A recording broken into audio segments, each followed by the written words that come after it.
Breaking news చూస్తున్నారు. జిల్లాల పునర్విభజనపై మాజీ మంత్రి కేటీఆర్ హాట్ కామెంట్స్ చేశారు. జిల్లాల సంఖ్య తగ్గించేందుకు కమిటీ వేస్తామంటున్నారు. కొత్త జిల్లాలు రద్దు చేస్తే ప్రజలు ఊరుకుంటారంటూ కూడా ఆయన చెప్పుకొచ్చారు. ఇక జహీరాబాద్ లోక్సభ నియోజకవర్గ సన్నాహక సమావేశంలో మాట్లాడారు మాజీ మంత్రి కేటీఆర్. కొన్ని చోట్ల ఓటమిని ఊహించలేదు అని చెప్పుకొచ్చారు ఆయన. ఇక జుక్కల్లో హనుమంత్ షిండే ఓడిపోతారనుకోలేదన్నారు ఆయన. ఈ అసెంబ్లీ ఎన్నికల్లో కొన్ని చిత్ర విచిత్రాలు జరిగాయి అన్నారు కేటీఆర్. తొందరపడి ప్రభుత్వంపై విమర్శలు చేయడం లేదని అన్నారు కేటీఆర్. ప్రజల్లో కేసీఆర్కు ఆదరణ తగ్గలేదు అని చెప్పుకొచ్చారు ఆయన. అసెంబ్లీ ఎన్నికల్లో కొందరు సిట్టింగ్లను మార్చాల్సిందంటూ కూడా ఆయన తన అభిప్రాయాన్ని చెప్పారు. గతంలో చేసిన పొరపాట్లు లోక్సభ ఎన్నికల్లో జరగవని చెప్పుకొచ్చారు కేటీఆర్. ఇక అలాగే కాంగ్రెస్ అనవసరంగా బీఆర్ఎస్ను విమర్శిస్తే వదిలిపెట్టే ప్రసక్తే లేదని అన్నారు ఆయన. ఇక కేసీఆర్ పట్ల అభిమానం చెక్కు చెదరలేదు. పార్లమెంటు ఎన్నికల్లో త్రిముఖ పోటీ జరుగుతోంది అంటూ ఆయన చెప్పుకొచ్చారు. ఇక దాంతోపాటు త్రిముఖ పోరులో లాభపడేది బీఆర్ఎస్ మాత్రమే అంటూ ఆయన సమాధానం ఇచ్చారు. బీఆర్ఎస్పై దళిత బంధు, బీసీ బంధు వంటి పథకాలు ప్రభావం పడింది అంటూ ఆయన అన్నారు. కొందరికి పథకాలు వస్తే మిగతా వాళ్ళు ఈర్ష్యపడే పరిస్థితి సమాజంలో ఉంది అంటూ కూడా ఆయన ఈ సందర్భంగా చెప్పుకొచ్చారు. ఒకసారి మాజీ మంత్రి కేటీఆర్ ఎటువంటి హాట్ కామెంట్స్ చేశారు, ఇంకా జిల్లాల పునర్విభజనకు సంబంధించి ఎటువంటి అంశాలను ఆయన ప్రస్తావించారు తెలుసుకునే ప్రయత్నం చేద్దాం. మా ప్రతినిధి మధు అప్డేట్స్ అందించేందుకు లైవ్లో జాయిన్ అవుతున్నారు.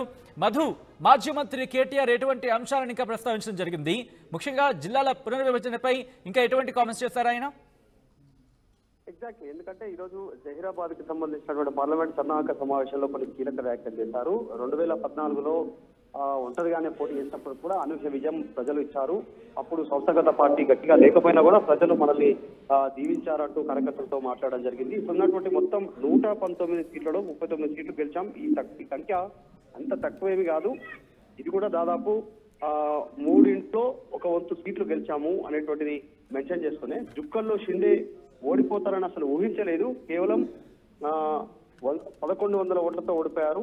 నారాయణ ఖేడ్ నుంచి వచ్చినటువంటి కాంగ్రెస్ నేత జుక్కల్లో గెలిచారు. ఇలాంటి విచిత్రాలు చాలా జరిగాయి. అయితే ముఖ్యంగా పథకాలకు సంబంధించినటువంటి విషయంలో కొన్ని కీలక వ్యాఖ్యలు చేశారు. దళిత బంధు నిజాం సాగర్ మండలంలో మొత్తం ఇచ్చినా కూడా మిగతా వర్గాలంతా కూడా మనకు ఓట్లు వేయలేదు. అంటే దళిత బంధు ఇచ్చినందుకు మిగతా వారికి ఏం సంక్షేమ పథకాలు అందనందుకు మనకు ఓట్లు వేయలేకపోయారు. పక్క వారికి ఏదైనా పథకాలు అందితే మనకు రావట్లేదు అనేటువంటి ఒక భావంతో ప్రజలు వెళ్ళిపోయారు. ఇది ఒక కొత్త రకమైనటువంటి వింత ఏర్పడింది ఈసారి ఎన్నికల్లో. కాంగ్రెస్ ఓట్లు వేసిన వారు కూడా కేసీఆర్ సీఎం కానందుకు చాలా బాధపడుతున్నారు. అంటే కేసీఆర్ పైన వ్యతిరేకత లేదు, కొద్దిమంది స్థానికంగా ఉన్నటువంటి ఎమ్మెల్యేల పైన వ్యతిరేకత ఉంది. అసలు 20 నుంచి 30 మంది ఎమ్మెల్యేలను మార్చుకుంటే ఖచ్చితంగా టీఆర్ఎస్ పార్టీ అధికారంలోకి వచ్చేది. దానిపైన భారీగా చర్చ ఉంది. అందరి అభిప్రాయం అదే ఉంది. ఎవరిని అడిగినా కూడా ఎమ్మెల్యేలను కొద్దిమంది మార్చాల్సి అనేటువంటి అభిప్రాయాన్ని వ్యక్తం చేస్తా ఉన్నారు. ఇది కాస్త ఈ విషయంపైన ఆలోచించాల్సింది ఉంది అనేటువంటి విషయాన్ని మెన్షన్ చేస్తూనే అయితే ఈసారి జరిగేటువంటి పార్లమెంట్ ఎన్నికల్లో త్రిముఖ పోటీ జరగబోతా ఉంది. ఈసారి జరిగేటువంటి త్రిముఖ పోటీలో మనకే పరిస్థితులు అనుకూలంగా ఉండేటువంటి అవకాశం ఉందంటూ మెన్షన్ చేసే ప్రయత్నం చేశారు. దానికి ఆయన ఒక ఎగ్జాంపుల్ చెప్తూ 1985-89 మధ్య ఎన్టీఆర్ చాలా మంచి పథకాలు తెచ్చినప్పటికీ కూడా తర్వాత జరిగినటువంటి ఎన్నికల్లో ఓడిపోయారు అసెంబ్లీ ఎన్నికల్లో. కానీ వెంటనే వచ్చినటువంటి 89లో వచ్చినటువంటి పార్లమెంట్ ఎన్నికలలో అప్పుడు 21 ఎంపీ సీట్లు గెలుచుకోవడం జరిగింది. 21 ఎంపీ సీట్లలో ఎన్నికల్లో 19 గెలుచుకోవడం జరిగింది.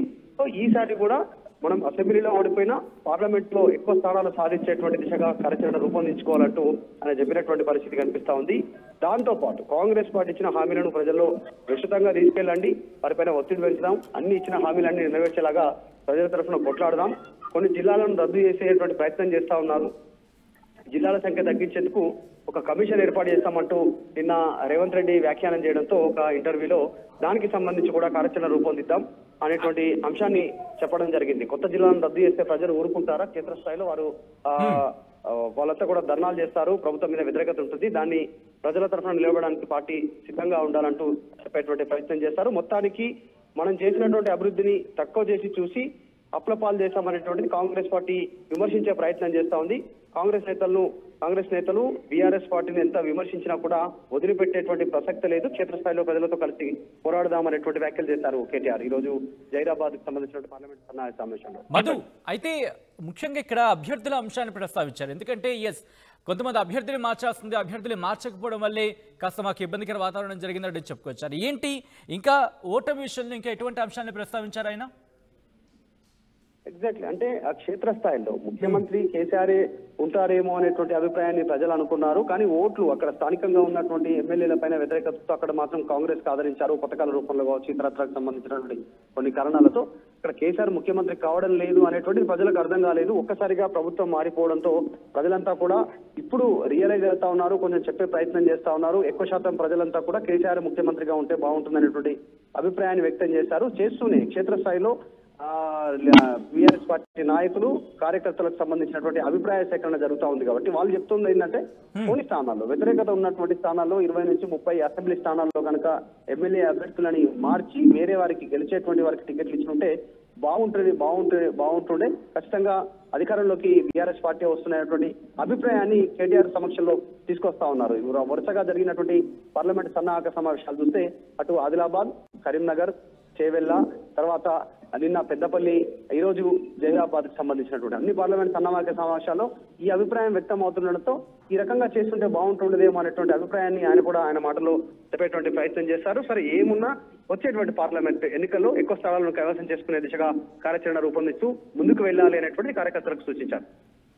Right Madhu, thanks for the update. So మొత్తంగా అయితే మాత్రం జిల్లాల పునర్విభజన సహా పలు కీలక అంశాలను ప్రస్తావించారు మంత్రి కేటీఆర్. అభ్యర్థుల విషయంలో కూడా ఆయన కొన్ని హాట్ కామెంట్స్ చేశారనే చెప్పుకోవాలి. జిల్లాల పునర్విభజనపై కేటీఆర్ హాట్ కామెంట్స్ చేశారు. జిల్లాల సంఖ్య తగ్గించేందుకు కమిటీ వేస్తామంటున్నారు కాంగ్రెస్. కానీ